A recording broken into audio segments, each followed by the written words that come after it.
que no nos sorprende, y a mí en lo personal,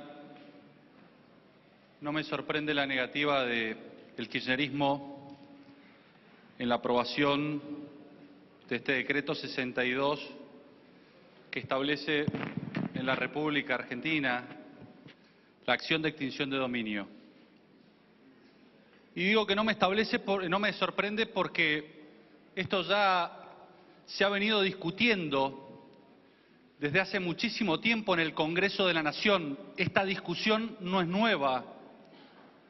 Recuerdo que incluso comenzó quizás con esa iniciativa del senador Giustiniani, que proponía la creación de la figura del decomiso sin condena o de la extinción de dominio, y lograba una media sanción que pasaba a la Cámara de Diputados, y esa media sanción no lograba ser tratada y perdía el estado parlamentario, en épocas en donde gobernaba el kirchnerismo.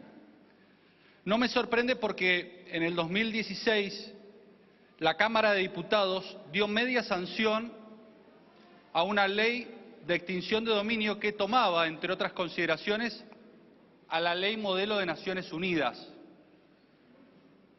que había redactado para Latinoamérica, teniendo especial consideración de los graves problemas que tenía Latinoamérica, tanto para el recupero de activos de origen ilícito provenientes del narcotráfico, como el recupero de activos de origen ilícito provenientes de la corrupción. Y recomendaba la adopción teniendo en cuenta las experiencias positivas de otros países de la región que habían avanzado, particularmente Colombia, desde el año 1991, haciendo correcciones en el 2006, en el 96 también, y estableciendo un código de extinción de dominio en donde, claro está, lo apartaban completamente del proceso penal. Y existe una obstinación por parte de la oposición de decir que acá se trata de una acción penal, cuando en el mundo, cuando en Naciones Unidas, cuando en Estados Unidos, cuando en Israel, cuando en Europa, cuando en los países hermanos de la región lo legislan de materia civil. Pero pareciera ser que aquí en Argentina lo queremos atar al proceso penal, y esta atadura no es inocente. Lo quieren atar al proceso penal porque no quieren investigar los bienes de la corrupción del pasado. Hay que decirlo, señor presidente. El kirchnerismo vota en contra de este decreto en defensa propia, porque este decreto se va a aplicar a todos y cada uno de los bienes que están siendo actualmente cuestionados en sede judicial por enriquecimiento ilícito y por hechos de corrupción durante el kirchnerismo. Hay más de 250.000 millones de pesos que dependen de una acción de extinción de dominio para ser recuperados por el Estado, y hay una negativa sistemática por parte del Congreso de tratarlo. Y fíjese, señor presidente, fíjese que recién se ha dado un número y una estadística que para mí es clave en este debate. Tardan 14 años promedio en la República Argentina las causas de corrupción. Durante ese íter, durante ese camino procesal, la mayoría de los bienes se extinguen, se transfieren, se pierden, en donde, claro está, al término de esos 14 años y sin proceso alguno, muchas veces no se puede lograr el cometido de recuperar los bienes producto de la corrupción. Y decía, en el 2016, cuando el Congreso se abocaba al tratamiento, en donde habían varias iniciativas, recuerdo que existían iniciativas de la diputada Carriol, de la diputada Bullrich, de la diputada Alonso, tratamos en ese momento una iniciativa del Frente Renovador y trabajamos sobre una iniciativa que en ese momento aportaba el por entonces diputado Sergio Massa, y lograba media sanción.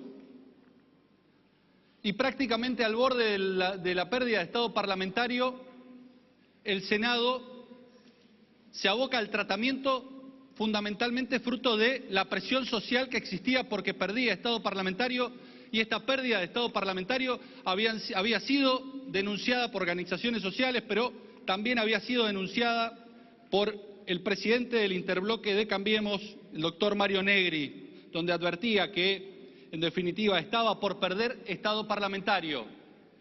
Y el Senado de la Nación Argentina se abocó al tratamiento, pero lejos de consagrar las recomendaciones que Naciones Unidas nos daba, lejos de consagrar las recomendaciones que la Oficina de Naciones Unidas para la lucha contra el narcotráfico y el delito hacían respecto de la necesidad de consagrar una acción civil con carácter autónomo, dictaron prácticamente una ley del indulto y la amnistía a la posibilidad de recuperar activos de origen ilícitos provenientes de hechos de corrupción del pasado, y en donde además exigieron requisitos que no estaban previstos en el actual decomiso sin condena que prevé el Código Penal, porque actualmente el Código Penal establece el decomiso sin condena penal con muchísimos menos requisitos de lo que establecía el decomiso sin condena de la media sanción de la Cámara de Diputados.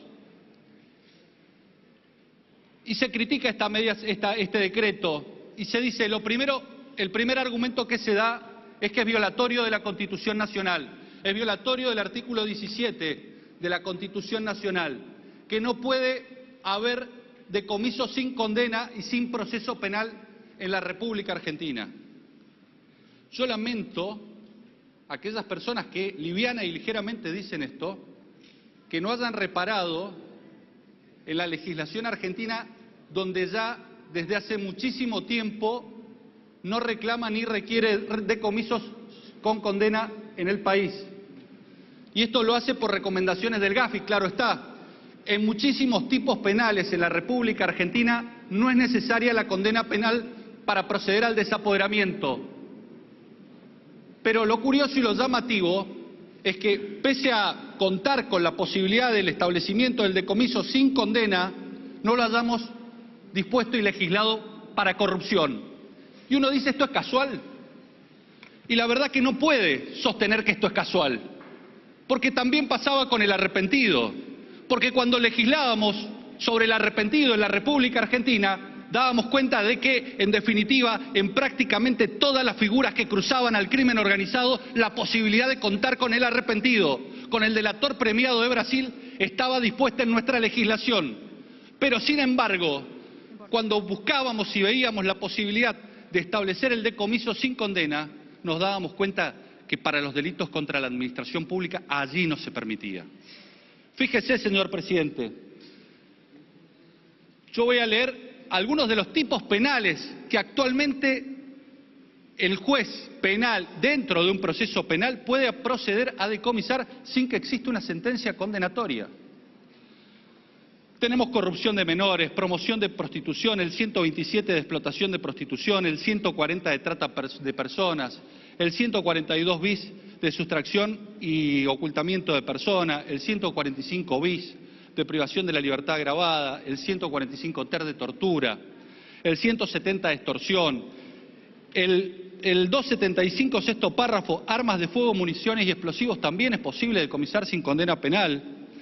En el caso de la ley de estupefacientes, el artículo 5, inciso C, que establece la producción de estupefacientes, el artículo 6 de introducción de estupefacientes fabricados en el exterior, el artículo 7 de organización y financiamiento, y unos dirán, bueno, claro, pero estamos hablando de estupefacientes. No, estamos hablando de estupefacientes, pero también estamos hablando de las utilidades, estamos hablando del dinero en efectivo que se le encuentra a las organizaciones criminales, y allí también se prevé la posibilidad de decomiso sin condena. Fíjese, señor presidente, que además, en nuestro sistema penal, se prevé para todos aquellos que solicitan la suspensión del juicio de prueba. Allí no hay condena, y sin embargo tienen que devolver los bienes que presuntamente pudiesen ser decomisados. Y esto lo dice actualmente nuestra legislación positiva, nuestro Código Penal. Entonces seguramente me dirán, no vale, porque estás hablando de un proceso penal, más allá de que no haya un detalle, que no hay sentencia. Y que ahora nos acordamos de que no hay sentencia. sino que también el decomiso administrativo está consagrado por el legislador nacional en diversas oportunidades, prescindiendo absolutamente del proceso penal, por fuera del proceso penal por cuestiones de política sanitaria, por cuestiones de salud pública. Hemos establecido diferentes situaciones de decomiso administrativo, donde no hay siquiera revisión judicial del decomiso en primera instancia, como por ejemplo, la senadora Sagasti seguramente la conoce porque es la ley de vitivinicultura, la 14878, en el artículo 23, la ley 25743 de protección del patrimonio arqueológico, el artículo 38, la ley de conservación de la fauna en el artículo 28, la ley sobre propiedad intelectual en el 72, la ley nacional de armas dispone el decomiso inmediato y la destrucción por razones de seguridad. Fíjese, señor presidente, todos supuestos de decomiso no ya penales, sino civiles.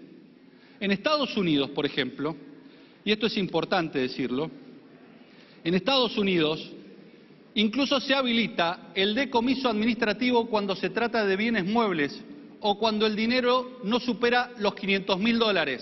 Allí ni siquiera hay un decomiso judicial, allí hay un decomiso eminentemente administrativo para determinar el recupero de activos de origen ilícito. ¿Y sabe por qué es esto, señor presidente?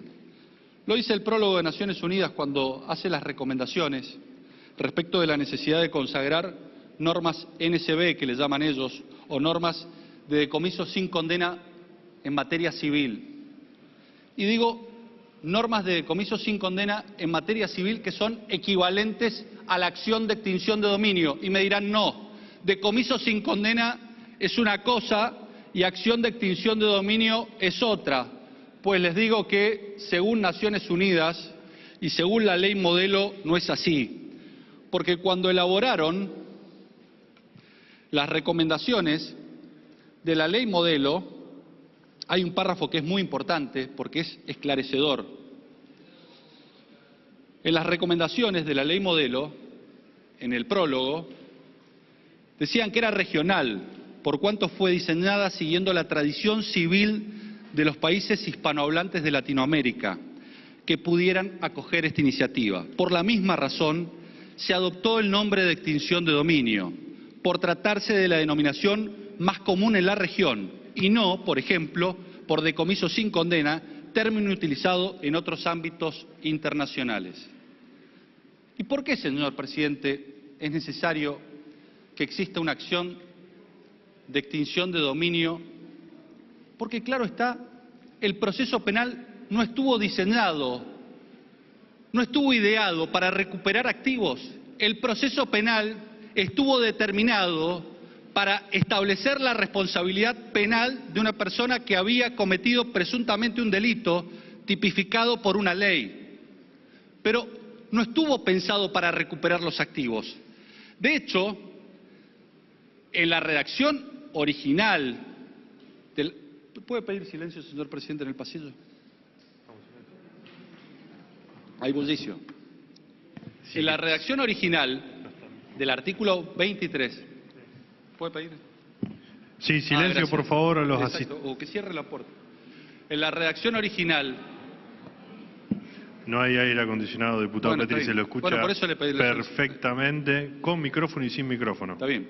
La acústica es muy buena que hay en el salón. Bueno, gracias, señor presidente. En la redacción original del artículo 23 del Código Penal, claro está, ni siquiera disponía el decomiso sin condena. Y fíjese, señor presidente, ni siquiera se estableció un incidente. El juez, luego de decir que tal persona era culpable de un determinado delito, sin prueba, sin un incidente, establecía y determinaba el decomiso de los bienes, en un primer momento que eran instrumento del delito. Y con posterioridad dijo, no solamente los bienes que han sido utilizados en la comisión del delito deben ser decomisados, sino que además el provecho, las utilidades de ese delito deben decomisarse, y por ello estableció que además de los instrumentos, esas utilidades y provecho del delito fueran decomisados, pero sin siquiera dar la posibilidad de derecho de defensa. Pero claro está, el proceso penal no estaba planificado, diseñado, ideado para recuperar activos. Entonces se chocaba muchas veces con la muerte del imputado, que paralizaba la posibilidad de recupero de activos, o se topaba con la prescripción de la acción, o la fuga. Cuando se fugaba esa persona, ese proceso penal se detenía y prácticamente claudicaban las posibilidades de la justicia de recuperar los activos de bienes robados. Y por eso se diseñó esta acción civil. Y por eso no podemos permitir que algunos la confundan con el decomiso penal del artículo 23, porque son cosas totalmente distintas. Una es una sanción punitiva que tiene materia y naturaleza penal, mientras que la acción de extinción de dominio no se dirige contra la persona. Y allí está la cuestión central, clave. De hecho, por ejemplo, en los Estados Unidos, cuando el Poder Judicial investiga, directamente lo hace contra la cosa, es el Ministerio Público Fiscal contra un determinado bien, la carátula de ese expediente, porque es una acción in rem, es una acción real. Y si usted se fija, y si todos los que aquí presentes nos fijamos, el decreto 62 no modifica un solo artículo del Código Penal, no modifica un solo artículo del Código Procesal Penal.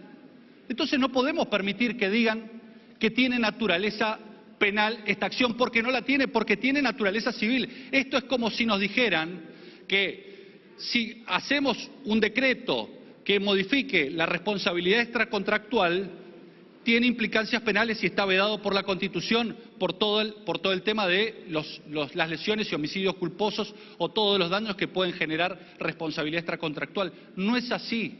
Las actividades ilícitas reclaman y necesitan una consecuencia jurídica, y esa consecuencia jurídica ante actividades ilícitas es la acción de extinción de dominio, señor presidente. No estamos legislando la acción típica, antijurídica y culpable. No determinamos ningún tipo penal, ni tampoco consecuencia de la determinación del tipo penal es la sanción penal correspondiente. Un autor muy reconocido por ustedes, Raúl Eugenio Zaffaroni, dice que lo que define al derecho penal y a la materia penal es la cuestión coercitiva, es las limitaciones, las restricciones al poder coercitivo del Estado. Aquí no hay cuestión coercitiva, aquí no hay sanción penal.